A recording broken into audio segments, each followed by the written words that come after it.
Innal hamdalillah nahmaduhu wa nasta'inuhu wa nastaghfiruh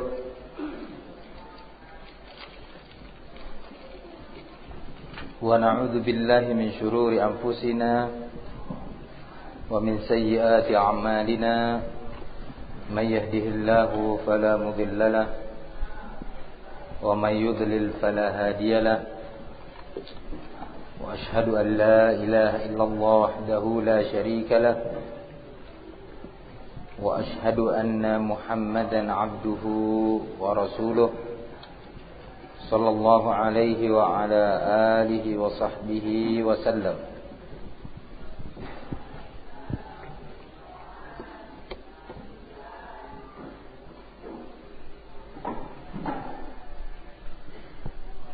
Kita memasuki hadis ke-6 pada hari ini, masih dalam bab al-mujahadah. Masih dalam bab al-mujahadah.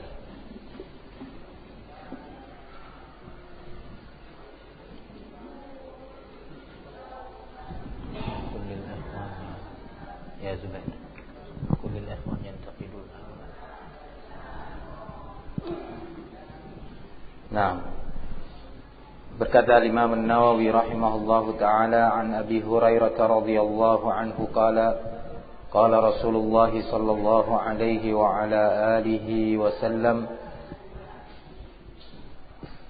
al-mu'minul qawiyyu khairun wa ahabbu ila Allah minal mu'minidh dha'if wa fi kullin khairun ihris ala ma yanfa'uka واستعن بالله ولا تعجز وإن أصابك شيء فلا تقل لو أني فعلت كان كذا وكذا ولكن قل قدر الله وما شاء فعل فإن لو تفتح عمل الشيطان رواه مسلم. Dari sahabat Abu Hurairah yang Allah telah meridainya, bahwasanya Rasulullah sallallahu alaihi wasallam berkata, al-mu'minul qawi, seorang mukmin yang kuat, khairun wa ahabbu ila Allah minal mu'minidh dha'if, lebih baik dan lebih dicintai di sisi Allah dibandingkan seorang mukmin yang lemah. Wa fi kullin khair, dan pada masing-masingnya, yang qawi ataupun yang dhaif, yang kuat ataupun yang lemah, pada masing-masingnya ada kebaikan. Pada bagian pertama ini ada beberapa ilmu yang bisa kita ambil sebagai manfaat, sebagai faidah dari hadis ini. Yang pertama, bahwa kaum mukminin tidaklah sama tingkat keimanannya. Ada di antara mereka seorang mukmin yang qawiyul iman, yang kuat imannya, dan di antara mereka ada yang dhaiful iman, yang lemah imannya. Tentunya di sini ada dalil bagi ahli sunnah wal jamaah sekaligus bantahan terhadap kaum murji'ah yang mengatakan bahwa iman seluruh kaum mukminin itu sama. Iman setiap pribadi muslim dengan yang lainnya itu sama, nggak bisa dibedakan. Sementara ahli sunnah menyatakan bahwa iman kaum mukminin itu bertingkat-tingkat. Ada yang imannya kuat, nampak pada amalan-amalannya, baik yang zahir ataupun yang batin, tawakalnya, kejujurannya, ibadahnya, lisannya, dan seluruhnya dari amalan-amalannya nampak, yang menunjukkan bahwa dia adalah seorang mukmin yang kuat. Sebaliknya ada mukmin yang imannya lemah karena lemahnya amal. Maka hadis ini sebagai salah satu dalil dari sekian banyak dalil yang menunjukkan bahwa iman kaum mukminin itu berbeda-beda. Kita meyakini bahwa iman para ulama yang berilmu jauh di atas kita lebih tinggi dan lebih kuat tingkat keimanannya. Kita yakin bahwa para sahabat Nabi, para khulafa ar-rasyidin dan seluruh sahabat jauh tingkat keimanannya lebih kuat dan lebih tinggi dibandingkan kita. Maka iman itu bertingkat-tingkat. Nah, di sini juga ada sebuah indikasi, sebuah isyarat bahwa iman itu bisa bertambah dan bisa berkurang. Terbukti Rasulullah menghimbau dalam hadis ini. Hadis ini walaupun konteksnya itu adalah khabar, berita, tetapi dia mengandung himbauan agar kita ini menjadi al-mu'minul qawi, menjadi seorang mukmin yang kuat imannya. Mengandung himbauan walaupun konteksnya apa? Siyaknya itu siyakul khabar, tetapi dia mengandung himbauan, mengandung bahkan perintah dari Rasul sallallahu alaihi wasallam agar kita menjadi mukmin yang kuat. Maka di sini ada indikasi, ada isyarat bahwasanya iman itu bisa bertambah karena bisa diupayakan untuk bertambah. Bisa menjadi kuat karena memang diperintah kita untuk berupaya iman kita menjadi kuat, menjadi tinggi, meningkat. Menunjukkan di sini bahwa iman itu bisa bertambah dan sebaliknya iman bisa berkurang. Sebagaimana sudah kita ketahui, iman itu bertambah dengan ketaatan, dengan ilmu, dengan sholat, dengan sedekah, dengan zikir, dengan qiraatul Quran, dengan tawakal dan berbagai macam ketaatan. Sebaliknya iman itu bisa turun disebabkan karena kejahilan, kebodohan tentang agama, kejahilan tentang Allah, kejahilan tentang sifat-sifatnya, kurangnya ibadah, kurangnya sedekah, kurangnya zikir, kurangnya qiraatul Quran, maka iman itu turun. Ini faidah pertama dan kedua sekaligus yang bisa diambil dari hadis ini. Yang pertama bahwa iman kaum mukminin itu berbeda-beda, tidak bisa disamaratakan. Yang kedua bahwa iman setiap pribadi muslim itu bisa naik, bisa berkurang. Nah, faidah pertama diambil dari adanya pembagian. Ada mukmin yang qawi imannya, ada mukmin yang dhaif imannya. Sehingga mukminin itu tidak sama. Faidah yang kedua diambil dari kalimat al-mu'minul qawi khairun wa ahabbu. Seorang mukmin yang kuat keimanannya itu lebih dicintai, lebih baik dan lebih dicintai di sisi Allah. Berarti kalau lebih dicintai oleh Allah, maka di situ mengandung himbauan agar kita menjadi mukmin yang qawi. Berupaya untuk iman kita bertambah dan menjadi kuat. Di sini dalil bahwasanya iman seorang mukmin itu bisa bertambah dan bisa berkurang.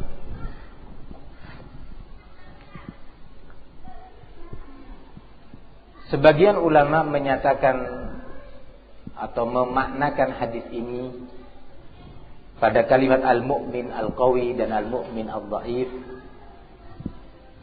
lebih luas cakupannya dibanding hanya sekadar kekuatan iman, tetapi lebih umum. Seorang mukmin yang kuat imannya, kuat ibadahnya, kuat takwanya, tentu itu lebih baik, lebih mulia dan lebih dicintai oleh Allah. Juga hadis ini mengandung makna bahwa seorang mukmin yang kuat fisiknya, kuat kemampuannya secara fisik, daya pikirnya, itu lebih baik, lebih mulia dan lebih dicintai di sisi Allah. Ada yang memaknakan dengan makna umum seperti ini, mencakup makna iman sekaligus juga mencakup makna secara fisik, secara zahir. Pendapat pertama lebih ditekankan oleh Syekh Al-Utsaimin rahimahullah, bahwa yang dimaksud dengan al-mu'minul qawi yakni qawiyul iman la fi badanihi. Yang dimaksud oleh hadis ini, perkara seorang mukmin itu memiliki kekuatan fisik, yang dengan kekuatan fisik itu dia bisa menuntut ilmu, yang dengan kekuatan fisik itu dia bisa berdakwah, yang dengan kekuatan fisik itu dia bisa beribadah dengan lebih banyak lagi. Itu perkara lain di luar hadis ini. Tetapi terkait dengan hadis ini, beliau hanya membatasi bahwa yang dimaksud dengan al-mu'minul qawi yaitu al-qawiyyu fi imanihi, yang kuat dalam hal keimanannya. Apa kata Syekh dalilnya? Karena hadis ini atau kalimat al-qawi yang berarti kuat itu kembalinya sebagai sifat terhadap sesuatu yang disebutkan sebelumnya. Al-qawi, apanya yang qawi? Al-mu'min. Mu'min itu apa? Orang yang beriman. Berarti yang kuat itu imannya.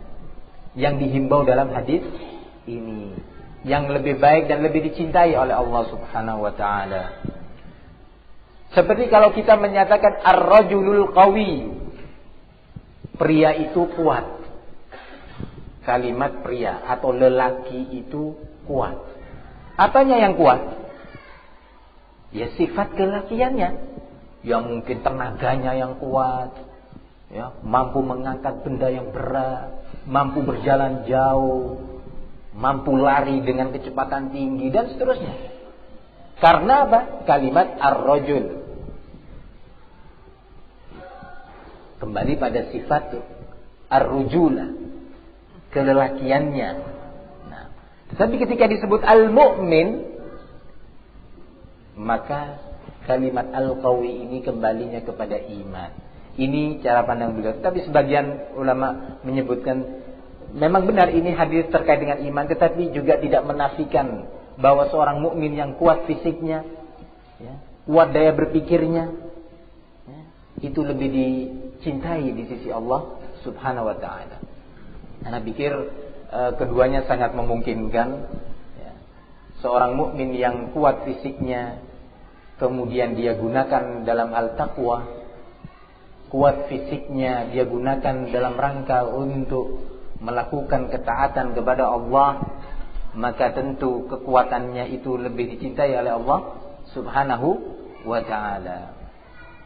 Nah,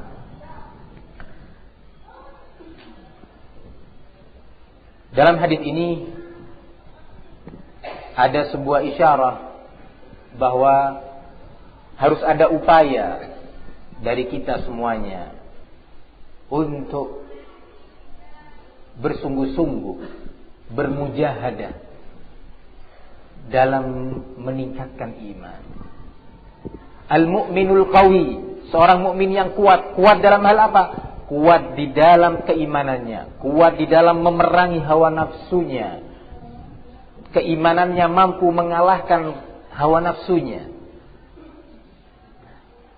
Keimanannya kuat, mampu mengalahkan hawa nafsunya untuk bermalas-malas. Hawa nafsu yang mengajak dia untuk jauh dari ketaatan, jauh dari ibadah, maka imannya berupaya untuk mengalahkan hawa nafsu itu, memerangi hawa nafsu itu, sehingga seorang mukmin yang kuat keimanannya dalam memerangi hawa nafsunya untuk bermujahadah di dalam melakukan ketaatan kepada Allah, bermujahadah, bersungguh-sungguh dia berjuang mengalahkan hawa nafsunya untuk beribadah kepada Allah, maka itu lebih dicintai dibandingkan al-mu'min al-dhaif, seorang mukmin yang lemah. Sedikit hawa nafsunya menghendaki begini, dia gampang mundur, gampang kalah. Semestinya sekarang waktunya dia membaca Al-Quran, hawa nafsunya menyatakan santai aja lah, lampunya kurang terang. Ya padahal ya cukup lah.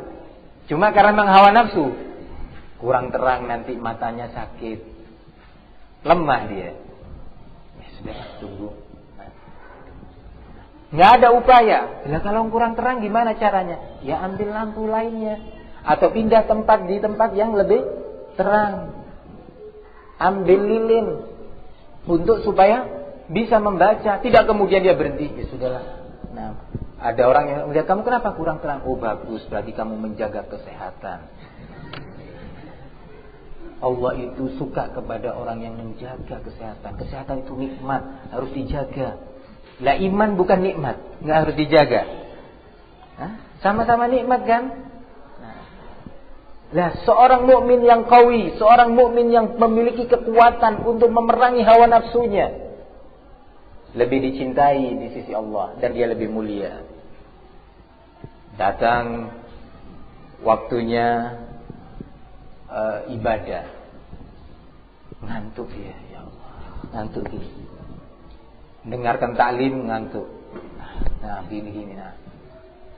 Ya tidak apa-apa lah, oh enggak sedikit. Nah, daripada nanti pulangnya sudah motor tabrakan.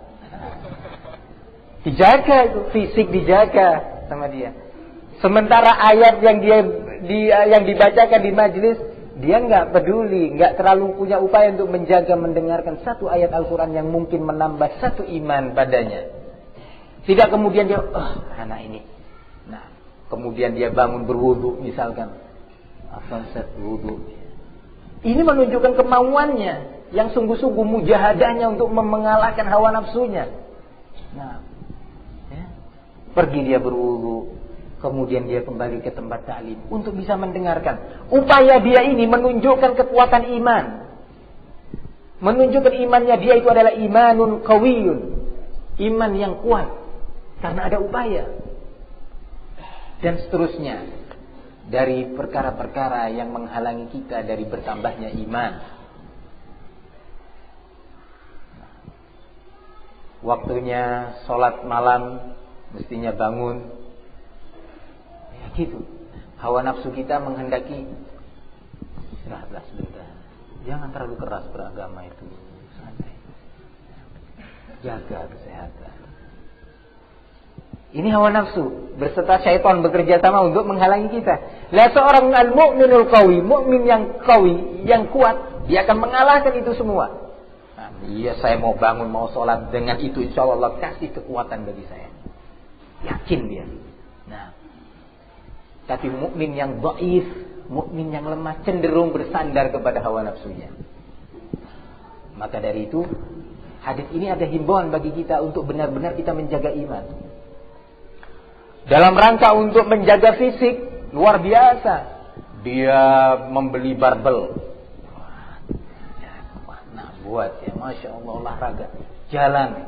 Dalam rangka untuk supaya tidak terkena penyakit diabetes. Jalan sehari 2 km. Karena dokter menasihati banyak jalan Pak. Apalagi sudah umur 40 ke atas. Ya, banyak jalan. Jalan dia pagi-pagi. Nah, Pak yang bagus jalan itu kalau agak siang dikit jalan terus. Nah, Masya Allah dalam upaya menjaga fisik dia. Bahkan kalau diingatkan ada apa ya akhi yang berjalan, dia berdalil dengan hadis al-mu'minul qawi khairun wa ahabbu ila Allah minal mu'minul dhaif. Masya Allah punya dalil. Nah, ikut senam-senam ya, senam. Dengan berbagai macam mukhalafah sudah di sana, mukhalafah syariah, pelanggaran-pelanggaran syar'i terjadi di sana. Nah, dia olahraga, lari jarak jauh, alun-alun. Nah, dalam rangka menjaga fisik. Sementara iman dia, ya, yang bisa dirusak melalui pintu yang sangat besar yaitu kedua mata, pintu masuk syaitan. Ya. Itu nggak peduli, santai dia, imannya kena serang diabetes atau imannya kena serang stroke, ya, nggak ada masalah. Tapi kalau fisiknya, aku sakit sedikit, periksa, ya, di laboratorium, bilang, aduh Pak, asam uratnya naik Pak, hati-hati, jangan makan belinju, jangan makan jeroan, jangan makan, wah langsung sudah jaga fisik luar biasa. Nah, subhanallah. Dalilnya apa? Ini tadi. Al-mu'min al-qawi khairun wa ahabbu ila Allah minal mu'min al-dhaif. Maka dari itu, walaupun tidak menafikan bahwa kita memang diperintah untuk menjaga kesehatan karena kesehatan itu nikmat, jangan lupa bahwa iman itu adalah nikmat yang harus dijaga, dipelihara. Kita gampang merasakan bahwa ketika fisik kita diserang, flu saja. Ya. Flu. Nah, kalau sudah flu, dia keluar harus pakai jaket, dijaga angin. Ya. Dijaga. Nah. Di rumah, pintu terbuka tutup. Dijaga fisiknya, jangan sampai sakit. Nah. Ada angin sedikit dingin, aduh dingin. Tutup. Rasa dia, dengan cepat dia bereaksi. Demi menjaga dan menyelamatkan dirinya dari penyakit flu itu tadi. Nah. Pol-polnya orang kalau kena flu itu ya matilah. Pol-polnya itu kan gitu. Nah. Tapi kalau yang diserang imannya, yang sedang dibidik oleh penyakit itu adalah imannya, dia tenang. Nah. Biasa dia. Nah. Barakallahu fiikum. Ini suatu teguran dari Rasul sallallahu alaihi wasallam yang kata Syekh Utsaimin, hadhihi kalimatun jami'ah. Sebenarnya ini mengandung sebuah nasihat yang bersifat menyeluruh. Nah, seorang mukmin diperintah untuk menjaga imannya agar menjadi iman yang qawi, yang kuat. Nah, hati-hati sekarang musimnya flu burung. Wah, hati-hati, sudah sangat sensitif. Ada unggas di rumah tetangganya, hati-hati dia sudah. Wah, nah, dinasihati tetangganya. Nah, hati-hati Pak, ditakut-takuti. Sebenarnya dia yang takut. Nah, ya, dia yang takut. Nah, hati-hati Pak, ini bahaya, burung sudah sekian yang mati, segini. Nah, ya, hati-hati Pak. Sangat sensitif dia. Nah, tapi giliran imannya diserang oleh syubhat. Sudah dilarang oleh Allah Subhanahu wa taala untuk duduk di majlis-majlis yang di sana penuh dengan syubhat. Alasannya apa? Dalam rangka saya ingin mengetahui ini, sejauh mana sih syubhatnya dia. Nah, akhirnya dia berjalan jauh dengan syubhat itu. Begitu sudah selesai, ya, bingung jalan pulang. Nah, terlalu jauh, mau pulang kemana ini sana sudah? Tadi belok kanan apa belok kiri? Nah, ya. Akhirnya terus saja. Nah, terus sudah. Bahaya ini. Nah. Sering orang mengatakan begitu. Ustaz, katanya Ustaz, si Quraisy Syihab itu Syiah Ustaz. Maka saya sengaja Ustaz ngikutin acaranya di televisi. Saya ingin tahu itu. Sejauh mana dia syubhatnya itu. Masya Allah. Nah. Ya, luar biasa. Nah. Dalam urusan dunia ketika ada orang dikatakan kamu punya penyakit kolesterol, dia nggak mau. Saya periksa ya, kemana darahnya? Saya periksa sejauh mana kadar kolesterol kamu. Nggak punya kemampuan, nggak berani dia melakukan itu. Tapi urusan agama dia sok berani mengorbankan iman, ya, berani mengorbankan iman. Dilanggar perintah Allah. Kata Allah, jangan duduk dengan mereka yang berbicara tentang ayat-ayat Allah bukan pada tempatnya. Rasulullah SAW menegaskan, jika kalian mendapati orang-orang yang cenderung mengikuti syubhat, orang-orang yang berucap dengan syubhat, berstatement dengan syubhat, maka kata Rasulullah, hati-hati, mereka adalah orang-orang yang Allah sebutkan di dalam Al-Quran, di dalam surat Ali Imran, yang di kolbu mereka ada penyakit kesesatan. Maka tinggalkan mereka, jauhi mereka. Ini tidak. Terus diikuti. Santai, kalau imannya berkurang nggak ada masalah. Imannya yang berpenyakit, kolbunya ini tempat iman ini berpenyakit, nggak ada masalah bagi dia. Nggak terlalu sensitif, tapi giliran sedikit aja di kulitnya, ya, ada penyakit, wah langsung beli krem. Ya. Sedikit kulitnya pecah-pecah bersisik, beli krim Nivea. Coba untuk apa ini? Ini udaranya kurang enak. Ya. Luar biasa. Maka ikhwani fiddin azzani Allah wa iyyakum, hadis ini mengingatkan kepada kita untuk kita menjadi orang-orang yang benar berupaya menjaga iman. Kemudian Rasulullah melanjutkan, wa fi kullin khair. Pada kalimat ini wa fi kullin khair, yakni pada masing-masingnya mukmin yang qawi maupun yang dhaif itu masih ada kebaikan padanya. Maksudnya apa? Ya masih ada kebaikan walaupun dia mukmin yang dhaif. Kalimat wa kullin khair ini adalah sebuah kalimat yang sengaja diucapkan dalam rangka menepis kemungkinan prasangka bahwa mukmin dhaif itu sama sekali nggak ada kebaikannya. Berarti sama sekali tidak dicintai oleh Allah.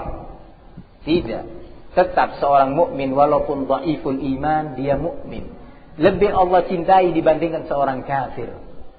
Dia tetap lebih baik, lebih mulia dibandingkan 1 miliar orang kafir.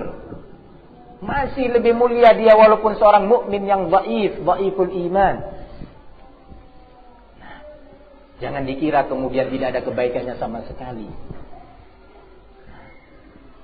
Ini kalimat ini mirip dengan firman Allah Subhanahu wa taala dalam Al-Qur'an, la yastawil ladzina anfaqu min qablil fathi wa qatal. La yastawil ladzina anfaqa min qablil fathi wa qatal, ulaika a'zamu darajatan minal ladzina anfaqu min qablu aw min ba'du wa qatalu. Wa kullan wa'adallahu al-husna. Tidak sama orang-orang yang berinfak dan berperang sebelum peristiwa Fathu Makkah dengan orang-orang yang berinfak dan berperang setelah peristiwa Fathu Makkah. Nah, ada kemungkinan yang mengira berarti orang-orang yang masuk Islam, berinfak dan berjihad setelah Fathu Makkah itu rendah gitu. Kita merasa seperti itu, merasa kita lebih baik. Tapi Allah langsung menyatakan wa kullan wa'adallahu al-husna. Masing-masingnya telah Allah janjikan untuknya kebaikan. Sudah Allah janjikan. Hadis ini sama dengan ayat tersebut.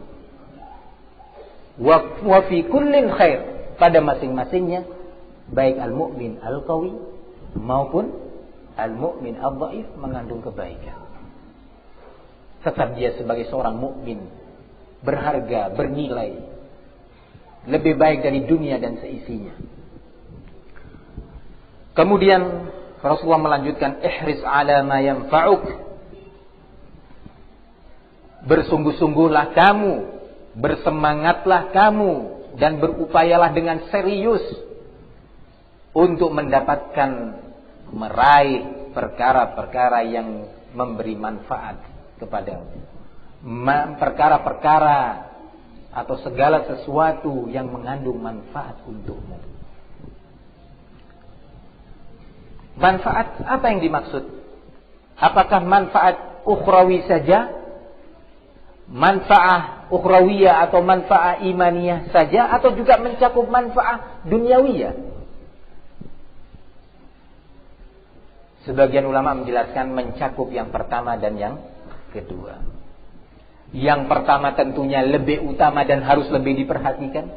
Bersungguh-sungguhlah kamu, berseriuslah kamu di dalam mendapatkan segala sesuatu yang bermanfaat untukmu dalam perkara imanmu, dalam perkara akhiratmu. Tentunya ini harus lebih diutamakan. Tetapi juga tidak menafikan bahwa seorang mukmin itu juga berupaya untuk meraih sesuatu yang bermanfaat untuk dirinya dalam perkara dunia. Ya seperti tadi kesehatan. Nah, boleh diperhatikan. Nah, bagus menjaga kesehatan itu.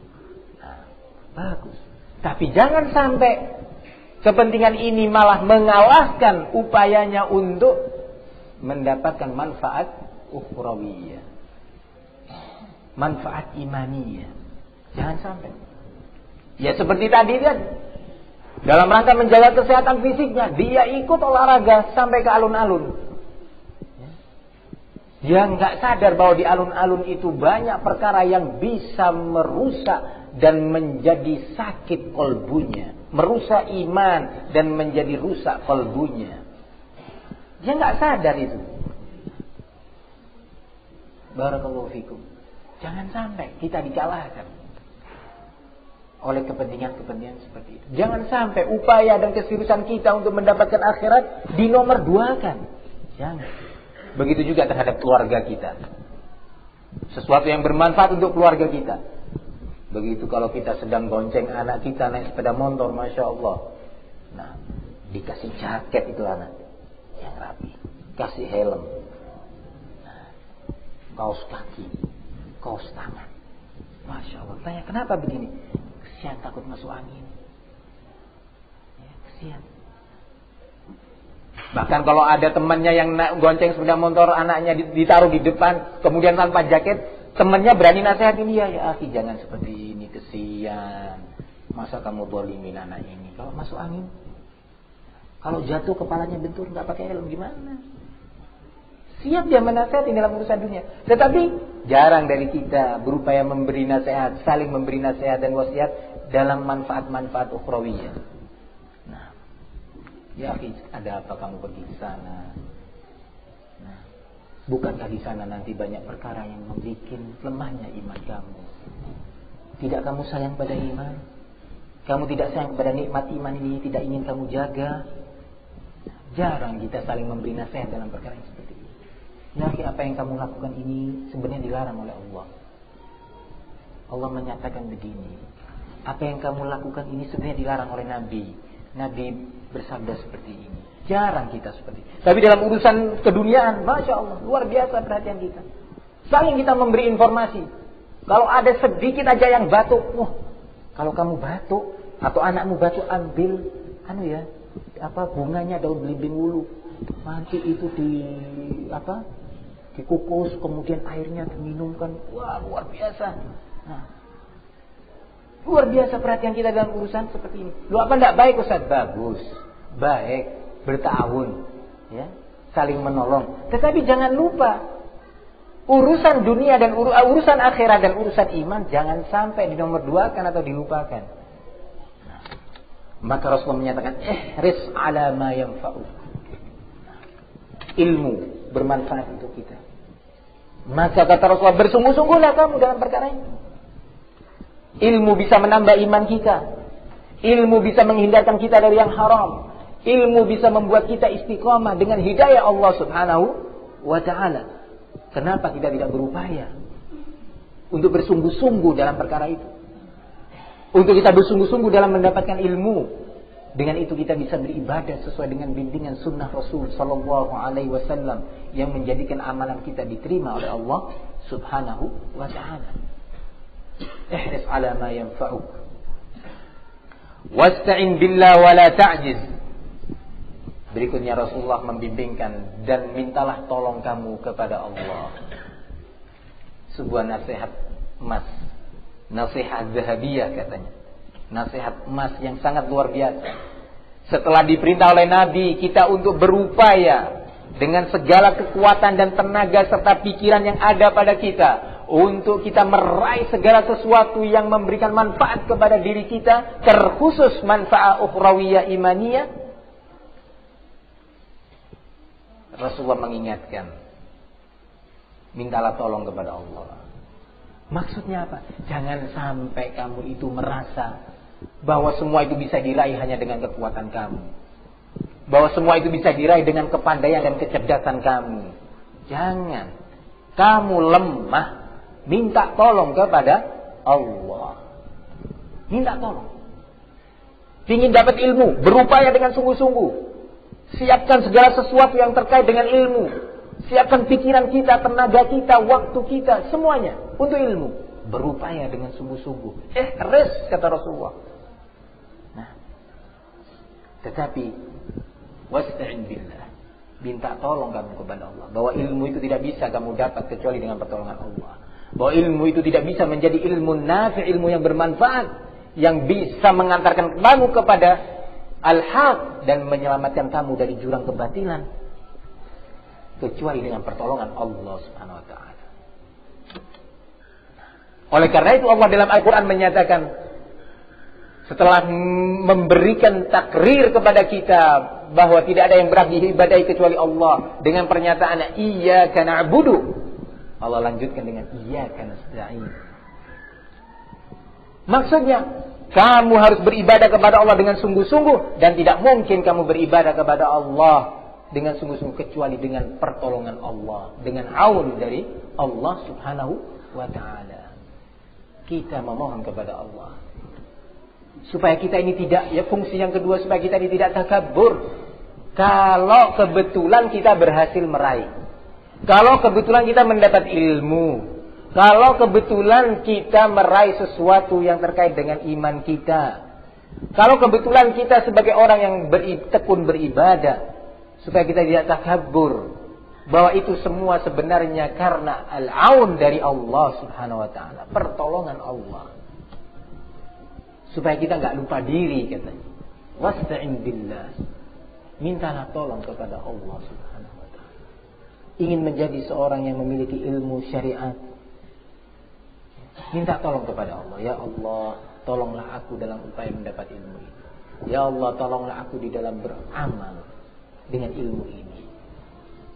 Oleh karena itu Rasulullah mengajarkan kepada kita untuk minta tolong. Allahumma a'inni ala dzikrik wa syukrik wa husni ibadatik. Ya Allah, tolonglah aku dalam upaya untuk mengingat Engkau, berzikir, ibadah. Tapi tidak mungkin kita bisa berzikir kecuali dengan pertolongan Allah. Tidak bisa kita membaca Al-Quran kecuali dengan pertolongan Allah. Walaupun dia sudah lihai dan ahli di dalam membaca Al-Quran, tapi dia tidak akan bisa membaca Al-Quran kecuali dengan pertolongan Allah. Wa syukrik, dan tolonglah aku ya Allah di dalam upaya bersyukur kepadamu. Syukur ibadah, tapi tidak mungkin kita bisa merealisasikan syukur kecuali dengan pertolongan Allah. Wa husni ibadatik, dan tolonglah aku di dalam berupaya beribadah kepadamu dengan sebaik-baiknya. Maka dari itu, iyyaka na'budu wa iyyaka nasta'in. Hadis ini sama dengan ayat itu. Ihris 'ala ma yanfa'uk. Wasta'in billah. Wala ta'jiz, dan jangan kamu merasa lemah, pesimis. Mau nuntut ilmu, ya, sudah mulai ngelihat teman-temannya, masya Allah, yang itu hafal, yang ini sudah hafal, yang itu faham, yang itu sudah faham. Tinggal saya nggak hafal-hafal, nggak paham-paham. Saya coba sekali lagi. Gitu juga. Ya, akhirnya dia mundur teratur. Malu, merasa lemah, mundur. Nah, ini sifat ajiz. Nah, mundur akhirnya dia secara teratur. Begitu dia mundur secara teratur, syaitan pun maju secara teratur. Nah, syaitan maju secara teratur juga. Terus. Nah, sampai dia benar-benar berada di pojok ring, sudah tinggal dipukulin sampai selesai urusannya. Nah, wala ta'jiz, jangan merasa lemah. Kalimat wala ta'jiz juga maknanya jangan, wala tatakasal, jangan bermalas-malasan dalam beribadah. Jangan bermalas-malasan di dalam beribadah. Sudah ada kesempatan sebenarnya. Jam 9, jam 10. Kesempatan ini untuk melakukan sholat. Sholat apa? Jam 9, jam 10. Subuh apa maghrib? Nah, sholat apa? Hah? Sholat duha. Jam 9, jam 10, jam 11, jam 8. Ada kesempatan dia sebenarnya. Nggak asik ngobrol. Nah, asik ngobrol. Gimana? Katanya ada kejadian itu. Iya. Sebentar dulu. Lanjut. Nah, cerita lagi. Nah, nggak enak kalau sholat asar, nanti sholat di sana aja. Ustaz. Nggak berupaya dengan sungguh-sungguh dia. Tidak kemudian dia ingat, kalau nggak sekarang saya kerjakan, nanti saya akan terhalangi oleh satu halangan. Cepat dia pergi berwudu, sholat 2 rakaat, Allahu Akbar, 2 rakaat. Mampunya 2 rakaat, ya sudah, alhamdulillah. Berupaya untuk nambah. Begitu juga yang lainnya, dari ibadah-ibadah yang lainnya. Berupaya kita untuk bersungguh-sungguh dan jangan merasa lemah. Jangan merasa dirinya tidak mampu. Jangan. Bersungguh-sungguh. Toh poin terakhir itu nanti di mana? Di jannah. Di akhirat nanti. Poin terakhir itu nanti di sana. Ya. Walaupun di dunia ada seorang yang jauh di atas kita, tanpa kita meremehkan tentunya. Dia betul-betul ibadahnya luar biasa, saumnya luar biasa, sedekahnya luar biasa, thalabul ilminya luar biasa. Kita merasa kalah dengan dia terus. Jangan kemudian kita merasakan, nah, terus toh nanti di akhirat pengumuman terakhir. Nah, pengumuman terakhir. Ternyata si fulan itu menang. Bukan karena apa? Karena niatnya yang ikhlas, kesungguhannya, upayanya yang sungguh-sungguh dia. Gagal dia coba lagi, nggak bisa dia usaha lagi. Nah, maka poin terakhir di hadapan Allah ketika Allah buka kitabnya, nih catatan amalanmu kamu. Itu teman kamu yang dulu rajin ibadah ya. Nih ternyata ini dia nggak ikhlas, yang ini nggak diamalkan, yang ini ria, yang ini gini, yang ini gini, yang ini. Oh iya, masya Allah. Barakallahu fikum. Ternyata yang ini, iya kamu sedikit tapi kamu ikhlas. Kamu nggak paham tapi kamu berupaya. Sudah terakhir ditimbang menang. Maka dari itu jangan sampai ada yang minder. Jangan ada yang sampai merasa lemah. Dan sebaliknya tentunya, yang kebetulan diberi kemauan tinggi, kebetulan diberi kesungguhan, kemampuan, faham, kesempatan beramal, bersyukur sama Allah Subhanahu wa ta'ala. Jangan merasa itu semata dari kemampuan dirinya. Dalam hadis ini masih ada beberapa faedah lainnya. InsyaAllah kita lanjutkan dalam pertemuan yang akan datang bi'idznillah ta'ala. Semoga apa yang kita kaji ini benar-benar memberikan manfaat kepada kita semuanya. Amin ya rabbal alamin.